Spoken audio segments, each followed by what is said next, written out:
yoon aariidhaan barreesses garuu miiraan guutame miti. Ilaalcha koo isa qulqulluudha. Biyyi Iraaq bara 2003 dura biyyoota giddu gala bahaa keessaa biyya dureettii miidhagduu fi madda tuuristii turte. Keessumaa magaalaan guddittii biyyattii Baagdaad miidhaginni ishee adda. Miidhagina qofaa utuu hin taane biyya seenaan badhaatuudhas. Har'a garuu erga gamoowwan ishee jijjiganii daaraa haguuggatanii bifti biyyummaa irraa godaanee daalachooftee nageenyi irraa deemee sodaan biyyattiidhaanee gannooti 15 darbaniiru. Seenaa galmee biyyoota dureessootaa keessaa tokko kan turte Iraaq maddi galii ishee harki 99 boba'aadha. Sun hundi seenaa ta'ee har'a garuu daa'imman ishee jaarkaanii bishaanii baadhatanii karaa dura jaajjanii loltoota Ameerikaa kadhatu. Faarri irraa godaanee daalachooftee gamooleen ishee halkan akka urjii ifanii Leebaanos, Joordaan, Sooriyaa fi Israa'el irraa mul'atan sun har'a garuu gufuu karaa duraa ta'anii nama kuffisu. Yoo Baagdaadiin dhaqxanii ijaan ilaaltan magaalaa jaarraa tokkoof waraanni irratti gaggeeffame fakkaatti.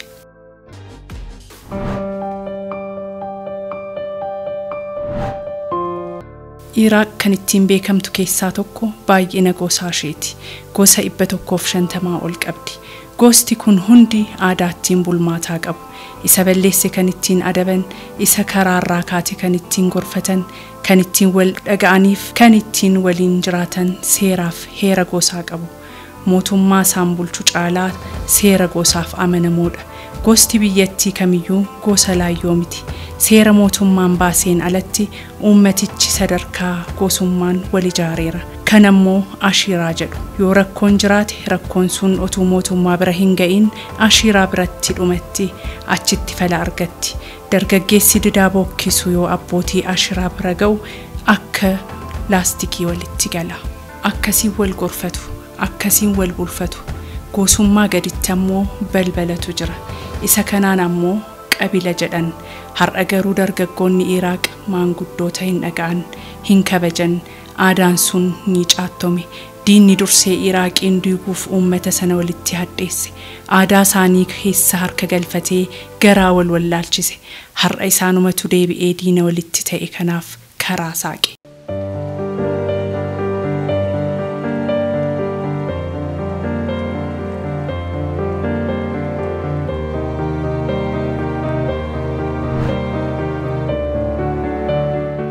Biyya kana keessa doktariinii amantii gurguddaa lamatu jira. Innis Shihaa fi Sunniidha. Akkuma waggaa waggaatti hordoftoonni amantaa Musliimaa hajiif gara Makkaa deeman, hordoftoonni Shihaa Iraaqiif magaalota naannoo sana jiran irraa gara Karbaalaa deemuun sirna amantii waggaatti si'a tokko gaggeeffatu.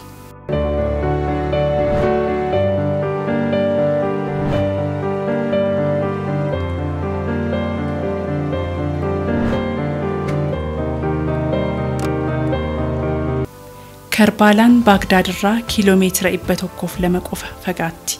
Imala Karbaalaa kan hajii irraa adda godhu konkolaataan otuu hin taane miilaan hiriiranii dhaqu. Guyyaa ayyaanaa kana uummata miiliyoonata hedduutu irraa qooda fudhata. Mutaambiin Baagdaad keessaa qe'ee akka malee tasgabbooftuu fi jaalatamtuu turte bara 2003 dura. Namooti magaalattii isin daawwachiisan qe'een kun bakka bashannanaa beekamaa akka ture isinitti himu. Isaan Shiyaa, warri Kurdii, Musliimotaaf Kiristaanoti hundi bakka itti daawwannaaf walitti dhufanii qe'ee aara galfiiti. Bakki dhaqan marti mana kitaabaati. Kitaaboti seenaa biyyoota giddu galeessa bahaa hedduminaan kan argaman qe'ee Mutaambii jedhamu kanatti. Kanneen isaan Kaayiroo barreessanii isaan Beerut maxxansan hunda uummati Baagdaad Mutaambii dhufee taa'ee dubbisa. Iraaq cinaacha gamtokkeen Joordaan yookaan Yordaanosii fi Sooriyaatti hirkattee waan jirtuuf namni miila diriirfachuu barbaade bashannanaaf fagaatee hin deemu ture. Bara nagaa sana Israa'elis achuma funyaan jala. Magaalaan Muntaabii magaalaa durii bara kakuu moofaa ta'uu ishee akkuma ijaan argitaniin dhugaa baatu.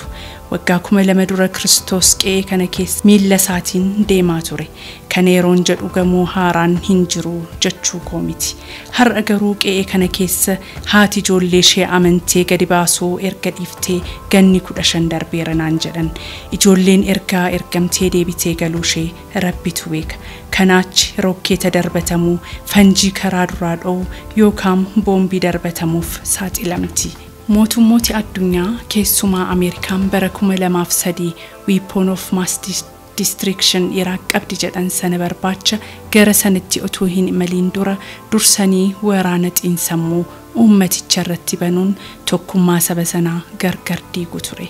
Dargaggeessi akka jaarsa hin dhageenye seeraaf heerri gosaa akka gatii dhabu keessumaa saba gosa baay'ee qabu gosa isaaf amanamaa safuu abbootii isaanii kabajanii seera gosa amantiin masakanii jiraatan waan ta'eef kana wal nyaachisu akka isaan wal shakkan wal sodaatan gochuun tooftaa CIA isa jalqabaa ture. Maaliif ilaalcha saba sanaa tokko taanaan akeeki mootummaa Ameerikaa waan hin dhugoomneef ture.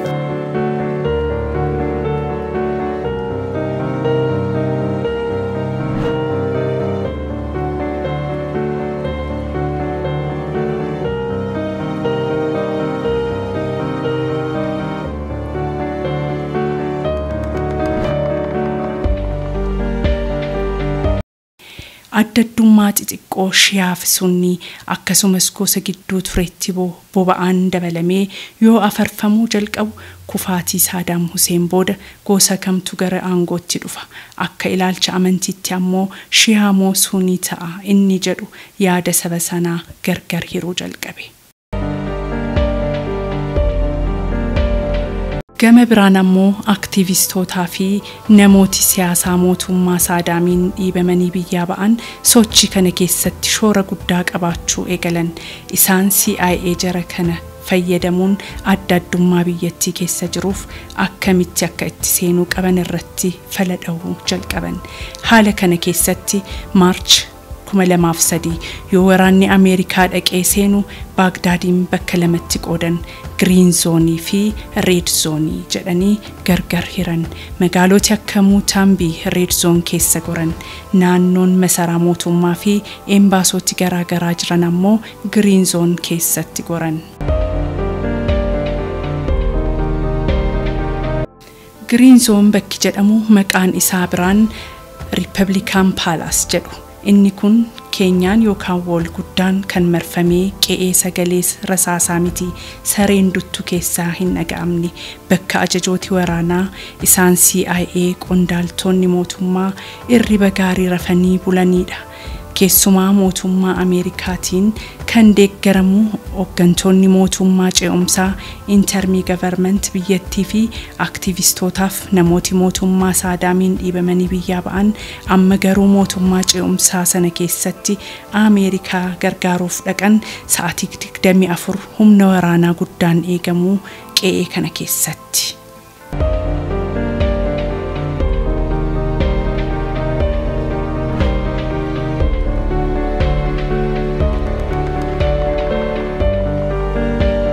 Guyyaa guyyaa walgahii gubbaa oolu halkan wiskiitu banamaa sirbatu jira. Dhidhiibduun Beeruutii fi Filiippiinii dhuftee dugda isaanii sukkumtee isaan raffifti. Maallaqni kan Ameerikaati. Uummanni inni miidhamee jijjiirama barbaadu kan jiraatu Red Zone keessa. Bakka namni hundi muufiin ukkaamamee bakka dhibummaan itti heddummaate isaan jijjiiramaaf ariifatan kan jiraatan Red Zone keessa. Lollis kan gaggeeffamu bakka kanatti. Green Zone keessa immoo isaan biyya alaatii galaniif aangawooti gurguddaan qarqara daakaa taa'anii wiskii qabatanii shamarran bishaan kana borcitu ilaalaa tarsiimoo saboorii immoo lafa kaawwatu. Isaan biyya alaatii galan ammoo kufaatii Saadaam booda filannoo gaggeeffamu keessatti dorgomuuf qophaa'u. Kana keessa gaazexeessitooti dubbisuufan sodaa malee kaameeraa baatanii burraaqu. Allaatti nyaachuuf yaadan Joo Birattiin jedhu akkuma jedhamu gaazexeessitooti Ameerikaa ajaja warra CIAtiin nama maqaan isaa akka faarfamu barbaadan miidiyaa irratti faarsaa oolu. Nama bormuuduu barbaadan saba sana keessaa filanii beekamtii gonfu.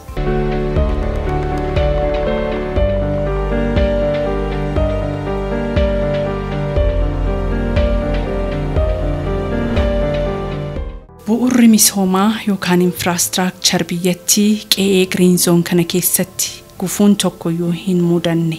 Qe'een reed zoon jedhamu garuu akkuma maqaasaa bakkatti fanjiin dhohee nama fixu, boombiin akka loomiitti darbatamu, qe'ee of wareegdoti akka garaa ofii keessa socho'an, qe'ee isaan gara jabeessa mudhii daa'immanitti fanjii hidhanii karaatti achi baasan, qe'ee lubbuun namaa wabii hin qabne, qe'ee bishaaniif ibsaan keessa hin jirredha. Kufaatii saadaan booda ummati mootummaa isaaf ta'u filachuu hin dandeenye matumaa gaabbii hamaa keessa galan.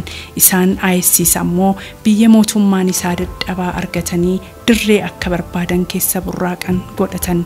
Iraaq nama ofiin muudatan kan diinarraa ittisu hin arganne. Ameerikaatu nama barbaade muudaaf waggaa 15 guutuu Baagdaad jireenya kana erga jiraattee booda bara 2016 mormiin akka tasaa isaan mudate. Ummati biyyattii aariidhaan ukkaamame yookaan kan reed zoon keessa jiraatu kan yoo nu fixan walii wajjin dhumna jedhanii dallaa giriin zoon mormiidhaaf seenan. Guyyaa sanaa kaasee Iraaq deebitee raafamuu jalqabde.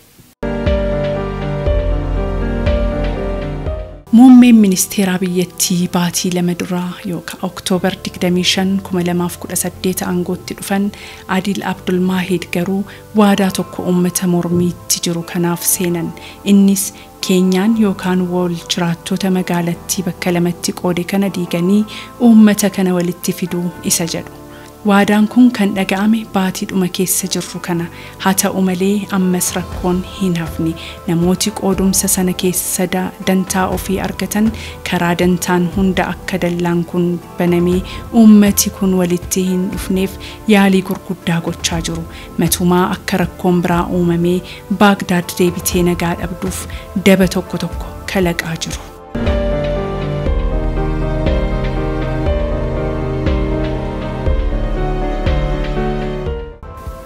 Seenaa Baagdaad irraa maal barre?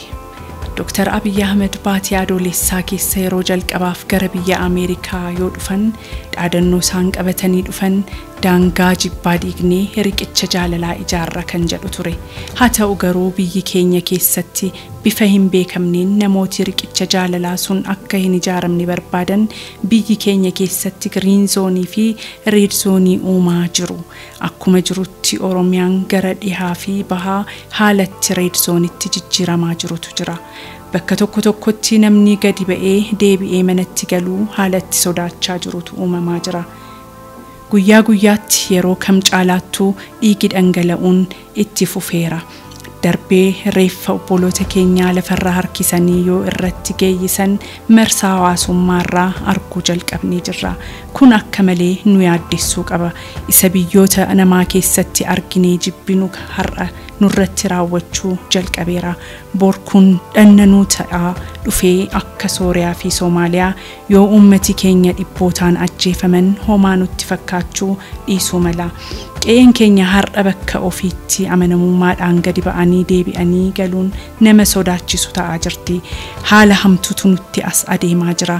Gama biraan ammoo namooti giriin zoon biyya keenya keessa jiraatan haala ofii mijeeffachuu, aangoo boriif of qopheessuu, bakka laafe matumaa gadi qootuu fi qaawwa keenya bal'isanii ofii qaxxaamuraan yookaan aangootti ba'u. Kanaacha ammoo duroomuudhaaf yaalii isaan taasisaa hin jirre hin jiru.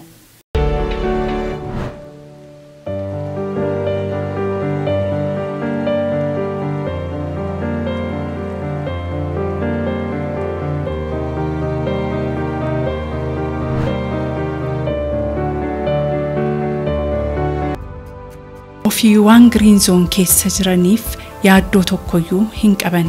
Yoo gara reed zoon dhaqan humna waraanaatu isaan eega. Garii quuqama sabaaf fakkeessanii matumaa keenya saba kana gargar hiruu dhaabaa jiru. Kan isa kana hubachuu danda'u garuu muraasa.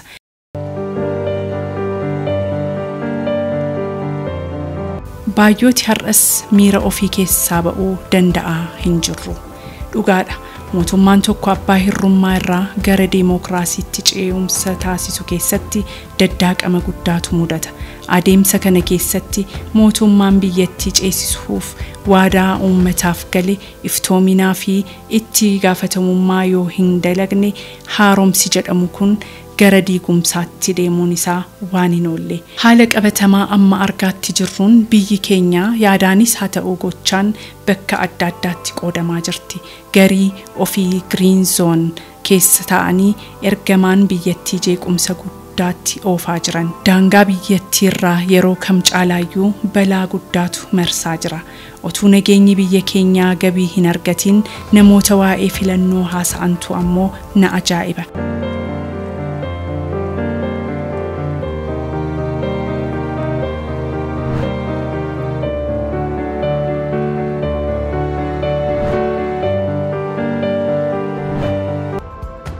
Haalli qabatamaan biyya keenya keessaa mul'ataa jiruuf haasaa muummeen ministeera biyyattii tibbana ba'anii haasa'an akka mul'isutti Green Zone fi Red Zone biyya keenya keessatti uumamaniiru. Kun ammoo dafee furmaata argachuudhaa yoo baate balaa guddaa qabatee dhufaa jira. Dhimmi guddaan muummeen ministeeraa maaliif kana jedhan sana jedhan isa jedhu otoo hin taane balaa akka biyyaatti nu mudachuuf deemaa jiru kana irraa dandamannee akka filannoon deemokiraatawaa ta'ee gaggeeffamuuf akka sabaatti maal gochuu qabnaadha. Qaawwaa fi madaa walii qabnee harkisuu bu'aan isaa bineensa nu nyaachuuf afaan banee jiruuf humna ta'uudha.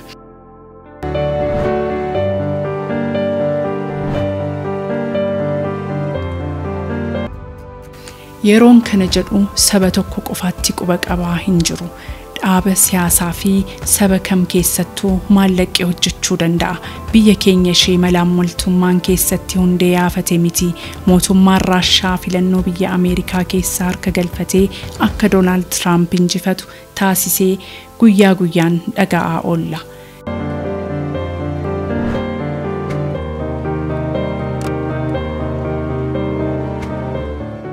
Kanaaf mootummaan akka mootummaatti gadi ba'ee sababa adda addaa diriirsuu sanatti quba qabuu fi balaaleffachuu tokko ofitti qabee kaan achi dhiibuu isatti kolfee hammatee isa aarii qabutti dudda galagalfachuu otoo hin taane akka mootummaatti hojii ofii hojjechuu qaba. Nutis akka sabaatti walii keenya gidduutti dallaa jibbiinsaa ijaarree quba walitti qabnee diinaaf karaa saaqurra ilaaf ilaameedhaan qaamotii nagaa buusuu danda'an akka nagaa buusaniif nuti dursinee walii keenya gidduutti nagaa buusuu danda'uu qabna. Yoo kana gochuu dandeenye bor mootummaa uummataaf filame ni qabaanna. Kanaachi Green Zone fi Red Zoneedhaan qoodamnee baroota lakkoofsifna. Waggaa ja'an har'aa akka lakkoofsa Awurooppaatti Deesembar 17 bara 2018 Abdii Fiixeen kan barreesse. Green Zone yookaan Safe Haven fi Red Zone yookaan No Green Area hegeree biyya keenyaa.